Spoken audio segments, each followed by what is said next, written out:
Akhilesh Yadav UP से निकालेंगे पदयात्रा। लोकसभा चुनाव से पहले सड़क पर उतरेंगे अखिलेश।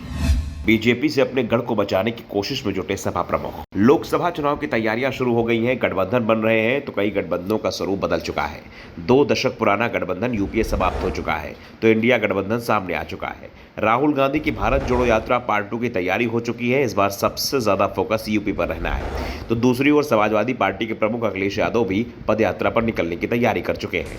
दरअसल अखिलेश यादव को चिंता अपने सबसे मजबूत गढ़ को बीजेपी से बचाना है, जो 2018 के लोकसभा चुनाव में ढह चुका है। 2018 में कन्नौज से अखिलेश यादव की पत्नी डिंपल यादव चुनाव लड़ी थी, लेकिन बीजेपी के सुब्रत पाठक से करीबी मुकाबले में हार गई थी। और अखिलेश साफ ऐलान कर चुके हैं कि इस बार कन्नौज से वो खुद चुनाव लड़ेंगे और इसी के चलते उनके कन्नौज के कार्यक्रम भी लगातार बन रहे हैं। और अब समाजवादी पार्टी की ओर से ऐलान किया गया है कि अखिलेश यादव कन्नौज की पदयात्रा शुरू कर रहे हैं। ये पदयात्रा 20 किलोमीटर की होगी। यात्रा कन्नौज के काऊ मिल्क प्लांट से मंडी तक जाएगी। करीब 20 किलोमीटर के इस रूट पर अखिलेश लोगों से मिलेंगे और संवाद करेंगे। यात्रा का फोकस सपा सरकार में कन्नौज में शुरू किए गए विकास कार्यों और उनकी मौजूदा स्थितियों को दिखाने पर होगा। दरअसल पिछले दिनों अखिलेश यादव ने कहा था कि उनकी राजनीति जहां शुरू हुई है वहीं से वो इस बार लोकसभा का चुनाव लड़ेंगे। अखिलेश 2000 में पहली बार कन्नौज लोकसभा सीट पर हुए उपचुनाव को जीतकर सांसद बने थे। 2012 से यहां अखिलेश यादव की पत्नी डिंपल यादव सांसद थी। सबसे बड़ी बात, अखिलेश यादव की तरह डिंपल यादव भी उपचुनाव जीतकर संसद में पहुंची थी। 2019 में भाजपा के सुब्रत पाठक ने डिंपल को हराकर ये सीट समाजवादियों से छीन ली थी।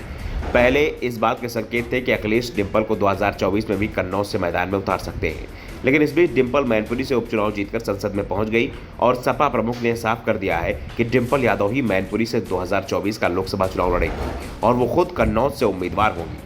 यही वजह है कि कन्नौज में अखिलेश की सक्रियता भी बढ़ी है। इसी कड़ी में अब वो यात्रा निकालने जा रहे हैं। सपा के राष्ट्रीय सचिव राजेंद्र चौधरी कहना है कि यात्रा भाजपा सरकार के दौर में कन्नौज सहित पूरे प्रदेश में विकास कार्यों को रिवर्स गियर में डालने की बातें जनता के बीच पहुंचाएगी। अखिलेश ने कन्नौज के विकास के लिए दूरदर्शी नीतियां अपनाते हुए कई कदम उठाए थे। इत्र म्यूजियम बनाने की योजना बनाई थी।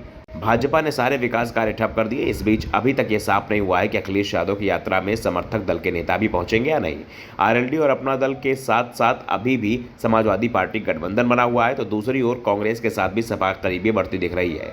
राहुल गांधी इस बार भारत जोड़ो यात्रा पार्ट 2 की तैयारी कर रहे हैं। उसमें भी इस बार अखिलेश यादव के शामिल होने के संकेत दिए जा रहे हैं। ऐसे में कांग्रेस के नेताओं को भी अखिलेश की पदयात्रा का न्योता मिल सकता है।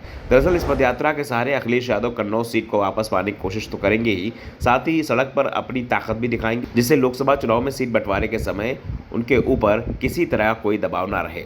क्योंकि कांग्रेस से गठबंधन होने की स्थिति में अखिलेश के लिए सीट बंटवारा बड़ी चुनौती बन सकता है, क्योंकि समाजवादी पार्टी के प्रमुख पहले ही कई बार ये कह चुके हैं कि कांग्रेस के लिए ज़्यादा सीट नहीं छोड़ी जा सकती, क्योंकि कांग्रेस चुनाव जीत ही नहीं पाती है। अखिलेश ने तो इस बार अमेठी सीट पर भी दावा ठोक दिया है, लेकिन पिछले 1 महीने में उनकी रणनीति बदलाव हुआ है और अब वो अमेठी सीट को कांग्रेस के लिए छोड़ने के लिए तैयार दिखाई दे रहे हैं। लेकिन गठबंधन की स्थिति में क्या कांग्रेस को सिंगल डिजिट में ही समेटेंगे या फिर डबल डिजिट में? Bureau report, the such India.